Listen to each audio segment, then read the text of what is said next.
हाय, आज ना मी अगदी छोट्या मधल्या बुकेसाठी सगळ्यांना आवडणारे असा चना चाट बनवला. सो मी चणे भिजत घातले, 3-4 तास छान भिजले. मस्त कुकरला एक 3-4 शिट्ट्या काढून घेतल्या आणि कुकर होतं तोपर्यंत छान कांदा, टोमॅटो, कोथिंबीर असं बारीक चिरून घेतले. आणि बघा प्लेटमध्ये सुके मसालेही काढून घेतले. बघा जिरं पावडर, धणा पावडर, लाल तिखट, थोडा गरम मसाला, थोडीशी हळद, थोडी आमचूर पावडर आणि थोडं काळं मीठ.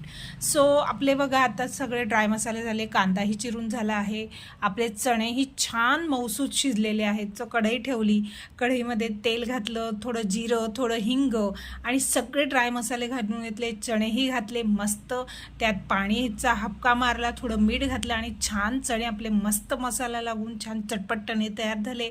सो बाउलमध्ये काढून घेतले, त्यावर कांदा, टोमॅटो, कोथिंबीर मस्त रेडी झालं. सो तुम्ही पण अशी करून बघा बरं का, खूप सुंदर लागतात आणि आमच्या कौशिकीला तर एकदम भारी आवडले. चला बाय.